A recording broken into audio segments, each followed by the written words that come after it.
Mosquitoes. Thousands of them. The worst of it was the sounds. The next day, they're still heading in the wrong direction, getting even further away from the area where rescuers are searching for them. If we were anywhere near civilization, these monkeys would be running away from us. They would be fearful of us, that we would hunt them. But these maybe had never seen a human before in their life and were just curious. And that was terrifying, that we were getting deeper and deeper.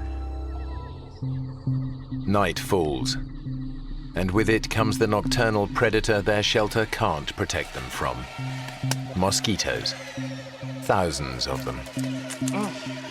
The worst of it was the sounds. It's just this loud buzzing throughout the night, and you feel like they're everywhere. They would give me mosquito bites on my eyelids if I had my eyes closed, or on my forehead. That were just driving me insane. Crystal said, well, we should cover our bodies in mud. That would work well of keeping the mosquitoes off of us. We got inside the hole and pushed the mud in on top of each other, covered our faces, and we laid there in the mud and tried to be as still as possible.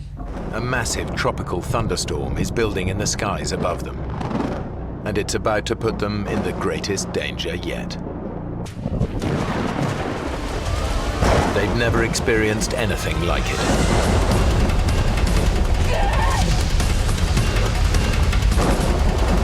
It's very hard to explain how loud it can get. You can't even talk to someone who's right next to you by screaming. That's the only way I can describe how loud it was. They are soaked within seconds. It was the coldest I had ever been. Couldn't stop. My body was just going into convulsions and shaking. My teeth were chattering.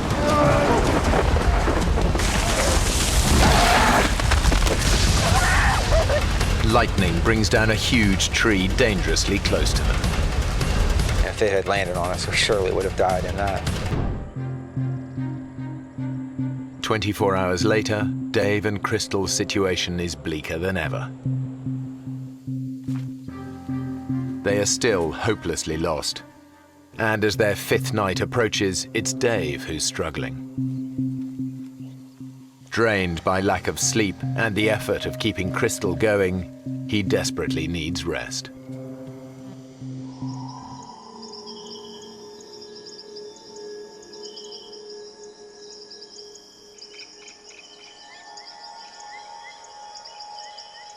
I felt like I had lost this battle between me and the mosquitoes, between me and the night, between me and any sleep that I might get.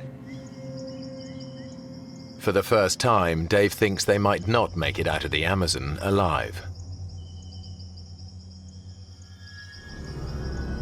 And it kind of led me to look over at Crystal and imagine our bodies laying there dead, and all the things that would come, take our bodies apart, eat from our flesh and drink from our blood.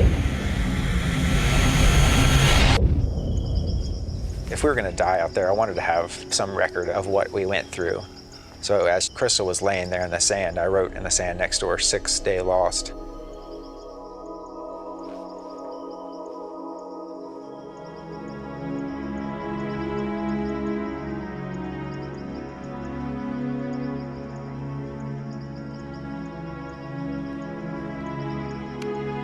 I wanted to document it as well as I could, so I'd snapped that picture, hoping that one day somebody would find our bones and our camera and see that we had been there on the 6th day.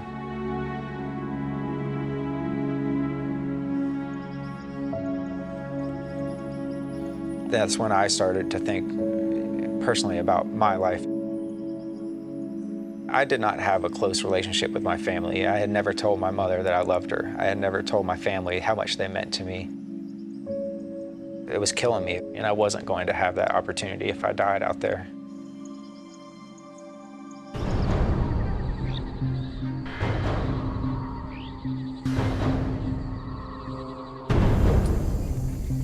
They push on. Now the terrain gets harder. Come on, Chris. And as Crystal's feet become unbearably painful, her depression begins to get the better of her. I couldn't walk anymore.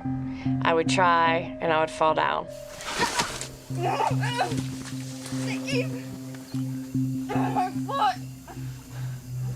I felt like that was telling me it was time to just end it myself. I'll make you a deal, okay? I'll make you a deal.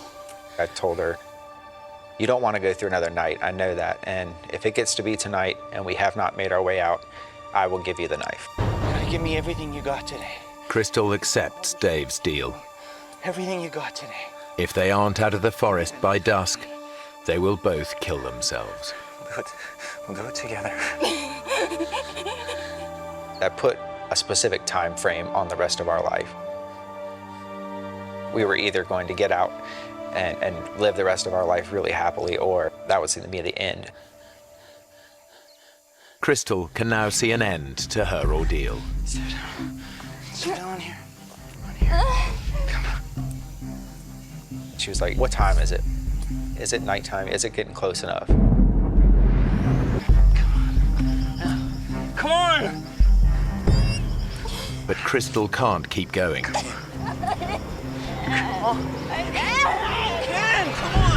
She decides she can't wait until nightfall. She wants them to end their lives now. It's time. When I said it, he agreed. Dave's resigned to dying, but there's a bizarre thought he can't get out of his head. I wanted to wash the mud that was on my arms. I wanted to wash my face and have a clean body, a clean approach. As we fought through some of the underbrush, when we got down there, there wasn't a creek, there wasn't a puddle. There was a flooded forest. Everywhere that we could see, there was water. It's a glimmer of hope, just enough to keep them going. This water's gotta lead somewhere. In the Amazon, rivers are like roads. If this water leads to a river, they might just spot a boat. They put aside thoughts of suicide. I got this surge of energy and some anger that made me want to fight through the water even more.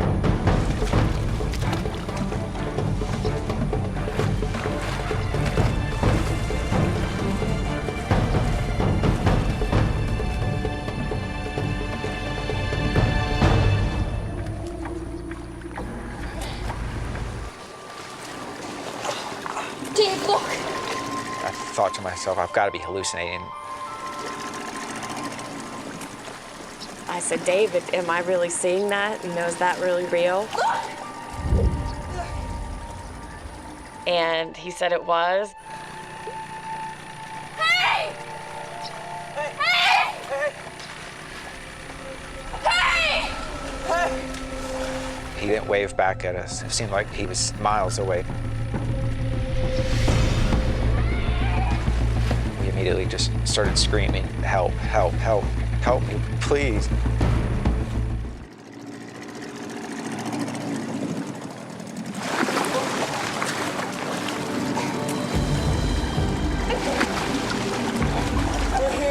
We learned in one split second that we were going to live.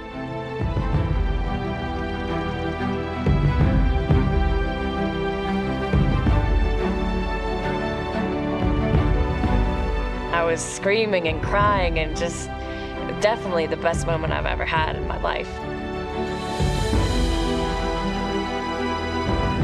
The sun's setting, the whole sky is bright pink, and Dave and I are just looking at each other, and the tears are just running down both of our faces.